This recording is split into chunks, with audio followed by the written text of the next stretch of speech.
This is the Short to Strong channel again. Today we're going to be talking about Synergist versus antagonist. This is Sam. I'm Forrest. Welcome back. What is going to be happening today is we're going to go over some definitions, when to use things, what to use things, and from there, basically some athlete versus bodybuilder comparisons. And if Sam has anything else to add about either something else besides an athlete or a bodybuilder, I'm sure he'll let us know. We're feeling good today. It's a Monday, starting off the work week strong. Both had a great morning. So to get started, Sam is again going to go with the definition of synergist, then antagonist, and compare them both. Take it away, Sam. So what we're referring to specifically is grouping muscles by function. For example, synergist is a muscle that aids in one direction movement, pulling or pushing. And an idea of grouping exercises in synergist patterns, like doing all of your pushing movements on one day. For example, bench press, overhead press, dips, all these other stuff. And then all your pulling exercises on one day, pull-ups, rows, so on and so forth in that combination, deadlifts. So that's what it is. Grouping by synergist is really a lot more common amongst bodybuilders, not amongst athletes. And it's because in sport-specific training, you want to balance the forces around the joint, and you want to mimic what the athlete may encounter on the field or in the arena of play. And because in sport, in sport movements, you're always pushing and pulling. You need to work both at the same time. There's also a degree of athleticism that when you're training an athlete needs to be in there, whereas a bodybuilder is just trying to build aesthetic mass, so that athleticism doesn't necessarily need to be involved. And when you're focusing more on aesthetics, then you can say do high volume bench press, and you're going to build this massive chest. In sport, it doesn't really serve a purpose. So that's kind of what it is. Okay, and then when we're doing the antagonist, I know bench press, that's going to be your pushing motion. The rowing is going to be your pulling motion, so that's your antagonist to the bench press, correct? Mm-hmm. And in athletics, comparably to bodybuilding, what would you do differently besides high repetition for an athlete? Let's just go for a bench press and a row, comparably to a bodybuilder. Okay, so with athletics, you're trying to increase strength to weight ratio or increase power output.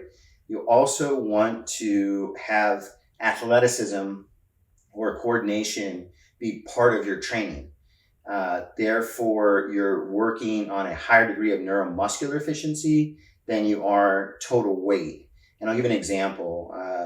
Say with deadlift, and you're working with a bodybuilder. That bodybuilder can do, say, high repetition barbell deadlifts to get mass on, hips, hamstrings, lower back, that sort of thing. Where that doesn't really benefit the athlete. All those muscles need to be fresh and be able to generate a high amount of power with an athlete versus with a bodybuilder. So with the athlete, you want to train explosive power, low reps, like 3 to 4 reps, 3 to 4 sets, or 3 to 5 sets, something like that.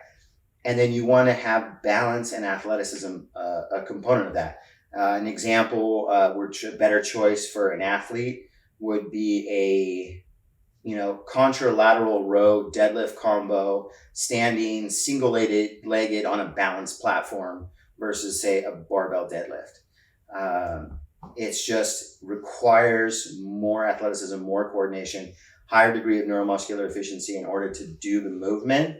And the load isn't as important as the athlete training to deliver power in an awkward situation. I think that goes over pretty well of the when to use it, and now going into how we've programmed over the years for our clients and our athletes. I know we both have trained cool bodybuilders as well, at least people who are just trying to put on mass in general. When do you switch between a synergist workout comparably to an antagonistic workout.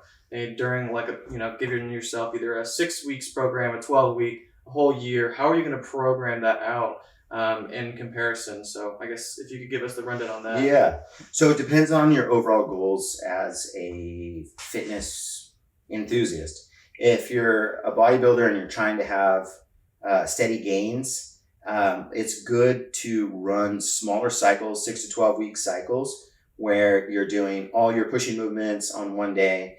And a really common bodybuilder split, let's say a 3-day split where you do chest, shoulders, tries, buys, back, legs, right? Or chest, shoulders, tries, legs, buys, back, and then another day, slightly different day of legs, and then rinse, repeat.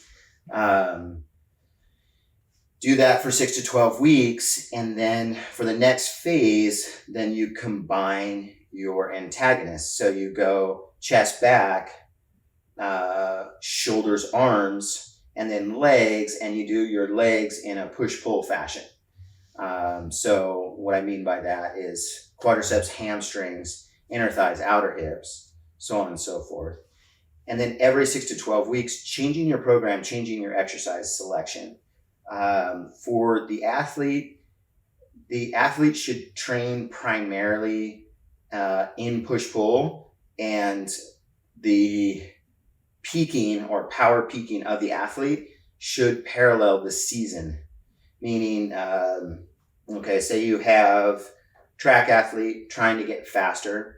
So they'll start to produce peak power in the weight room probably 3 to 4 weeks before the final competition, and then switch entirely to plyometric, body weight, or sport loaded movements and ditch the strength training altogether, so that they hit peak power and their body goes through a recovery phase, hits peak power right when they need it. So then they would after that training taper, they would have a volumetric build-up phase after, say, a little bit of recovery. And an example of that is college track. Your peak performance time is in, say, late April, May. So you'll stop your weight training end of February, maybe mid-March at the latest, depending on kind of what style or frame of athlete you are. And then, when Summer League comes around in June, everyone blows up. Why? Because, you're hitting the weights big again. And sure enough, everyone's times go down. Everyone also gets a little chunky, but that's another story. And so if you're a bodybuilder and you're looking at your competitive year, figure out when you have your peak cycles, and you're going to pretty much do the exact opposite as the athlete. Because when the athlete's in taper mode, he or she is trying to actually reduce muscle mass to increase strength to weight.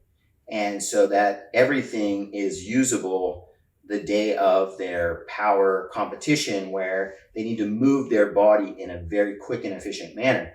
The exact same is true of bodybuilders. You actually want to increase the volume going up to a competition, whereas in your off season, you're training heavy, you're going low reps, very slow movements, towards scaling down on that. As you start to build your volume, that volumetric build is what causes the body fatigue. So you're going to want to rotate your program more frequently. All right. Right before we left off, where we were still on Synergist and antagonist, when to do so and everything like that. So not quite sure how we wanted to end it, but we wanted to give you at least a hello goodbye on the knowledge that we have partaken. Well, and the other thing that I wanted to add is what I call my default format.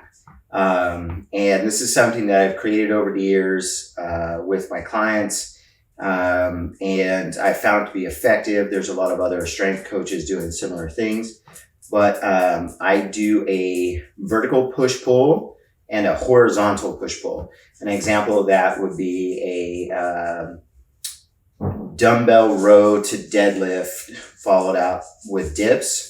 for horizontal push-pull, and then vertical push-pull, dumbbell squat, press, and pull-ups.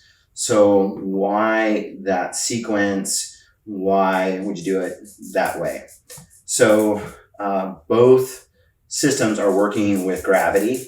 It has to do with the alignment of the muscles, but most importantly, and this is something to take into consideration, no matter how you work your body, right? Whether or not you're a bodybuilder or an athlete, always consider your spine and try to create your programs around your spine. So I have the horizontal push-pull deadlifts, an exercise that compresses the lumbar spine, followed up with dips, an exercise that decompresses the lumbar spine. Dumbbell squat press compresses the lumbar spine. Pull-ups decompress the lumbar spine.